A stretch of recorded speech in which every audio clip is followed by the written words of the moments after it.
Well, let's say good day to you this day of your time. How are you all? All right. All right, thank you. Once again, we extend to each and every one of you our deepest appreciation and gratitude for the allowance of this transmission in this way at this time, and the opportunity to experience through all of you more facets of the multidimensional crystal of creation.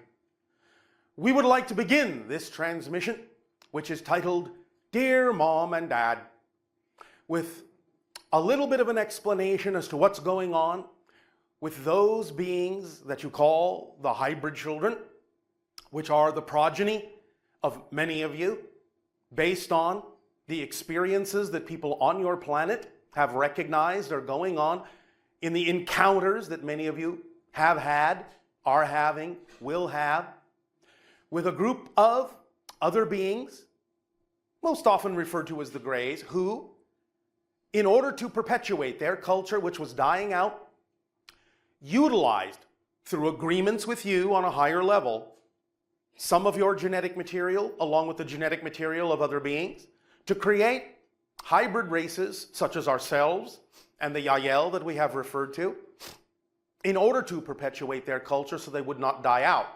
However, there is also a group of the hybrids that are very much more specifically the idea of your children, who will ultimately be coming to Earth to live among you, to assist with the idea of the evolution that is going on your planet, that will ultimately lead to Earth becoming what we term the sixth hybrid race. Now, these children are of various ages and stages of development and understanding, and they have, for now, some time been training to understand the general cultures on your planet, which are to them very alien, and in order to fit in, have been learning some of the things that you take for granted, that are common to you, that you were raised to understand, that seem second nature to you, which they sometimes find a bit unfathomable. There will be, from time to time, some of these children that will come down to Earth. They will be practicing among you in secret to some degree, although sometimes they still stand out enough that now and then some of you may notice a glimpse of someone that seems a little unusual. But they are being assisted by a group of beings that we have not really referred to very often, that could loosely be called the fourth hybrid race. The idea is that they are watching out for them, they are guiding them, they are providing for them places on your planet that are relatively safe, where they can practice in quiet, in peace, most often in secret, the idea of how to live among you, how to live in your dwellings, how to do the things that you do naturally on your planet, or at least from learning. Things even like eating off a plate, using a fork, are alien to these children. Now, there will be different phases of these children that will eventually come down and live in certain kinds of enclaves, certain kinds of settings, again, in safe places, until such time as your society can get used to them and they can get used to your society, until eventually one day they can more openly walk among you and take part in your society. And as your society becomes more and more and more evolved into and toward the sixth hybrid race, then there being ultimately no real difference between you. Since the human race is first and foremost hybridized anyway, because of the connection of the ancient race called the Anu, which imparted their genetic material to you and created Homo sapien. And in moving forward and blending with other hybrid races and becoming more hybridized by having the markers within you, the genetic markers that have been dormant, being turned on more and more and more, and creating differences in your genetic DNA structure that allow you to express more of those abilities often associated with the hybrids, then eventually, in time, you will find that your civilization will be operating in a very different way, especially after the idea of open contact. But to begin with, we will mention that there are several phases of the hybrid children coming down. In total, for the overall first phase, there will be 333 hybrid children that will come to Earth in that first phase. Most of the first group of the 333 will be what you would call teenagers. They will get younger as the teenagers pave the way for the younger ones to come later, who will need more training and more time to acclimate to your society. But the ones that are now somewhere around your 11, 12, 13, 14, 15, 16, 17, sometimes even 18 years old will be the first among you, because they will have learned enough to then take their training further by actually living on the planet. There will still be time for acclimation. There will still be a need to get used to things. But by then, many of you, as the parents of the hybrid children, will be aiding and assisting them in learning their way into the new society that is developing on your planet. Now, many of you are still experiencing being taken up to the ships to aid and assist in this teaching now. It's just that in the future, when they live among you, the teaching will continue on the surface of your planet when they have learned enough. But the teenagers are far enough along that they can begin to fit in, although they still have questions and things that seem a bit confusing to them, which we would like to address now by relaying to you some of the things that they have said. And we will facilitate that information for you today. So, first and foremost, one would like to say,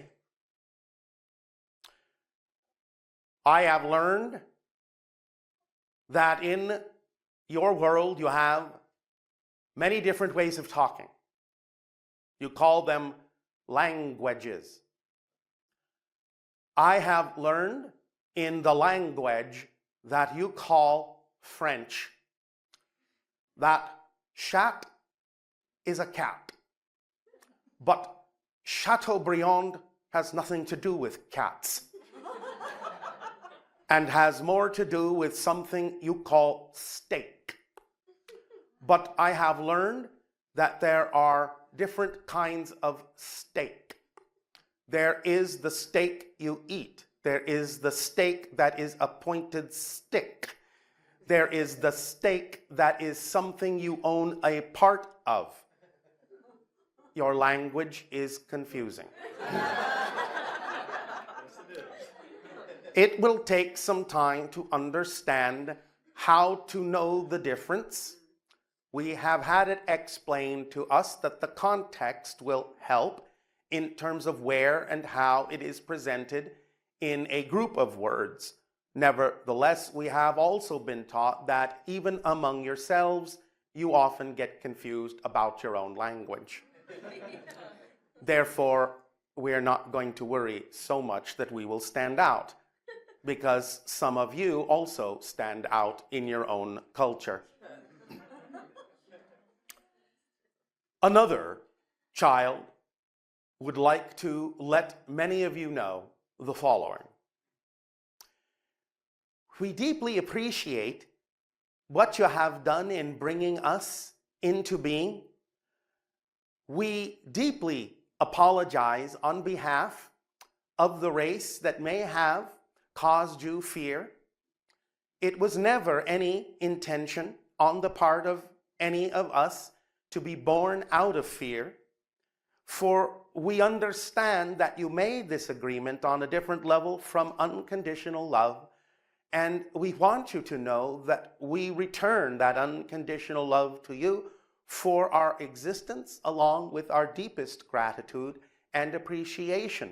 For we love our lives and live our lives to the fullest that we can, and will be very happy to one day share with you on your own planet the joy that we feel every day because you have given us life. So we thank you, Mom and Dad, for bringing us into being and for the future that we have set before us, that we know will contain many exciting things that we can share with you once we live among you. So thank you.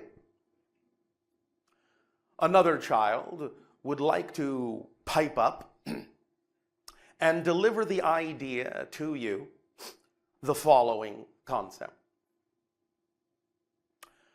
I'm not so sure about this idea of sitting down and eating all the time. That seems to happen on your planet.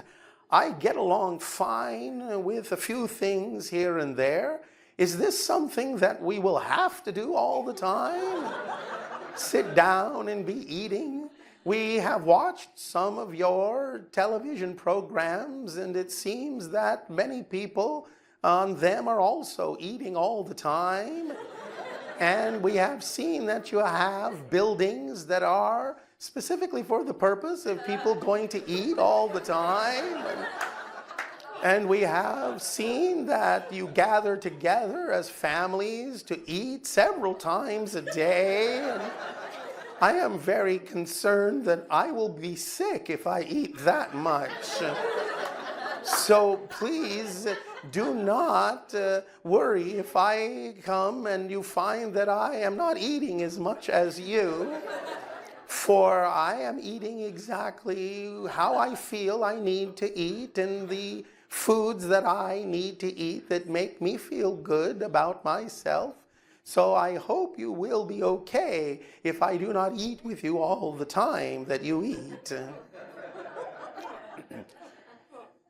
And another child would like to chime in and say, I have noticed that there are many meadows and streams on your planet, and I have noticed that there are many trees, and I so do love the trees, and I hope I will get to spend time among the trees and among the meadows and among the streams and among the mountains and among many places that are open and many places that have many different kinds of animals on your planet, which I love. I have interacted with some of them, and I love many of them very, very much, so I hope I will get a chance to interact with many of them, and I hope I live in a place where there are many, many animals, and I hope you will walk with me through the woods and through the meadows and through the forests and allow us to interact with many of these animals, because they tell me many different kinds of stories, and they are very funny and they're very wise, and I think that you could learn a lot from them because I have learned a lot from them, and I hope we can learn a lot from them together.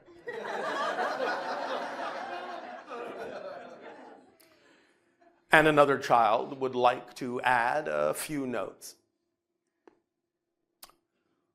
What is this thing you call jokes? We don't understand what these things are. They seem to use your language in ways that we don't understand. You tell each other these so-called jokes, and we see you laughing, but we don't understand why you're laughing at them. It's not that we don't laugh. We laugh a lot, but we don't understand that when you say these so-called joking things, that it makes people laugh. I understand that there may be an unexpected component within some of these jokes, but again, the idea of the joke is somewhat lost on me. So I hope there will be someone that can explain these things to me as I learn about your culture more deeply, because I would certainly appreciate laughing with you, and it would be nice to understand what the jokes are all about. Nevertheless, I will also be laughing myself, and I am already laughing at many of the things that I see you doing down there on your planet. Is that the joke? Maybe I get it and maybe I don't, but maybe you can teach me more about jokes. I am looking forward to that idea when I arrive on your world, so that would be fun. Now, what we can do briefly, if there are, in this small special section, any particular questions, whether your name has been drawn or not,